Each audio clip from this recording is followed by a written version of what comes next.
Alors, mon chéri, Ouais, t'as fait beaucoup de kilomètres pour venir ici, oui, au Québec. ouais, Mais avant que tu arrives ici, oui. il y a quelque chose qui t'indiquait Oui. où est-ce que tu irais habiter un jour. Ah, Pendant que tu étais là-bas en France, ouais. il y a eu des petites indications. Des grosses indications qu'on ne voit pas forcément dans la vie. Celle-là, elle est costaud, hein. J'étais avec mes parents et la mère de mes enfants. On était à Lille. On était dans une librairie. Et je regardais souvent les livres ésotériques, hein, parce que j'étais intéressé par ça. Donc, je suis tombé sur deux petits bouquins blancs. Opération MJ12, Opération Cheval de Troie et La Terre aux mains des petits gris de William Milton Cooper, écrit par Richard Glenn, précisément.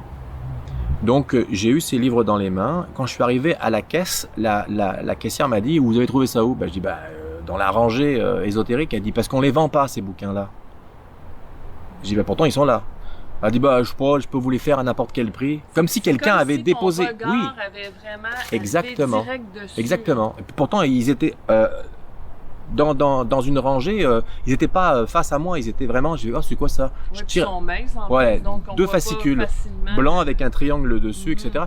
Fait que là je les prends, je les lis.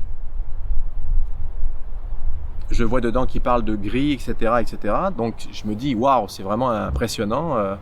Donc ces livres-là restent sur ma table de nuit de nombreuses années. Plus de 20 ans plus tard, je décide de partir au Canada, au Mont-Saint-Hilaire précisément. Et lorsque je suis ici, dans les boîtes, quand je défais mes boîtes, je retrouve ces fascicules, ces petits bouquins. Et je me dis, tout un souvenir. Et là, je regarde les éditions, Louise Courteau, que je salue. Allô Louise. Et je regarde où étaient les éditions, parce que je me dis, peut-être qu'ils ont fait d'autres livres. J'aimerais ça savoir. Et devine quoi? C'est marqué à Belleuil. Il y a 20 ans, j'avais des livres qu'on ne sait pas d'où ils sont tombés, d'où ils sont arrivés, même pas référencés dans l'inventaire, qui arrivent mystérieusement dans mes mains et qui m'indiquent précisément la ville où nous vivons présentement, le pays, la ville. Une chance sur combien de millions qu'on m'avait indiqué l'endroit où je vivrais. Puis après, tu avais eu quand tu étais ici, quand tu es arrivé ici, tu as eu une entrevue avec Richard. Avec Richard, que j'ai rencontré par accident dans une boulangerie à Saint-Hilaire en disant « Richard, oui, on se connaît ?» Je dis « Tes livres m'ont amené ici. » Là, il m'a dit « Comment ça ?» Fait que là, je lui ai dit, il m'a dit « Viens à l'émission. » Je lui ai compté, il capotait. Quand j'ai sorti les livres, il a dit « Mais c'est des éditions que j'ai... Ça fait des années qu'elles sont plus éditées. » Ils étaient toutes jaunies et tout. Ces livres-là et ces livres-là apparaissent dans la vie de quelqu'un d'autre. Ouais. Ça a été... ça m'a mis une claque. Ça m'a marqué. Quand j'ai lu... Dans le livre de David, David parle de ces mêmes livres. Ouais, sans brûler le punch, là, vous irez... Vous lirez le livre de David. Ouais. C'est... Ouais. David vraiment, Rousseau, là, que je salue, mon ami, mon frère. Le point commun qu'on a est un point commun. Il y en a beaucoup de points communs. Mais là, celui-là, ça, c'est le top du top. Particulier. Je ne sais pas si parmi les gens qui écoutent la capsule en ce moment ont déjà tombé sur ces deux mêmes livres-là. Que je vais mettre d'ailleurs hein. en photo. Mais c'est particulier l'histoire de ces livres. Comment il les a eus aussi, comment je les ai eus moi. Ouais, vraiment. C'est quelque chose de fou. Ouais. Dans une des capsules, tu as parlé de la fois que tu avais été à l'épicerie avec ta mère et puis que tu étais fatigué et tu te rechargeais avec l'électricité de l'épicerie.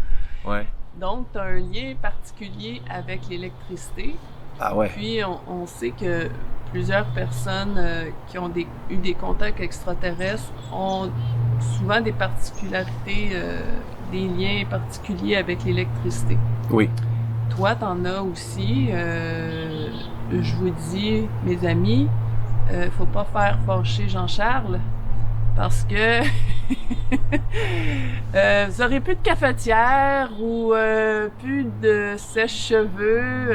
Ah ouais, je m'excuse. Est-ce que tu peux raconter un petit peu plus en détail? En détail, je sais pas parce que je veux pas non plus impliquer des gens. Non, sans nommer les gens. Sans nommer les gens, mais quand j'ai vraiment quelque chose de profond, hein, quelque chose qui me fait de la peine, hein, eh bien, il y a un rapport avec l'électricité qui se fait, qui est assez impressionnante, comme lorsque j'avais vécu une peine d'amour, eh bien, toutes les lumières de la maison ont sauté, au complet, hein, j'avais plus de 25, donc quand j'ai vendu ma maison, l'agent immobilier m'a demandé s'il y avait un problème avec le compteur électrique, parce que toutes les lumières étaient cramées. Alors j'ai expliqué que non, enfin j'ai réussi à m'en sortir. J'ai fait changer toutes les ampoules. Et puis il y a aussi le fait que il y a des choses que je suis capable de recharger, par exemple, où je peux en prendre, mais aussi je peux en donner. Ouais. Et ça va dans les deux sens. Alors lors d'une conférence où j'étais à un séminaire, il y avait un pointeur laser qui marchait plus.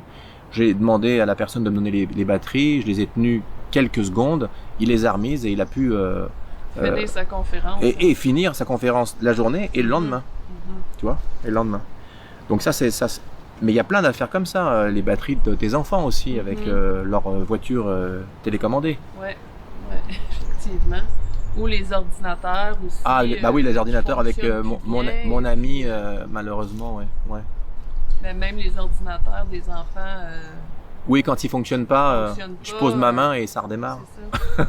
Alors qu'ils ont fait tous les trucs qu'il fallait pour le faire redémarrer. Ah, Jean-Charles, ça fonctionnera pas, arrête, ça fonctionnera pas. On l'a fait, tu sais quoi que tu vas faire de plus? Je pose ma main, ben là, on l'a fait, là, c'est quoi là? Bah, c'est ça.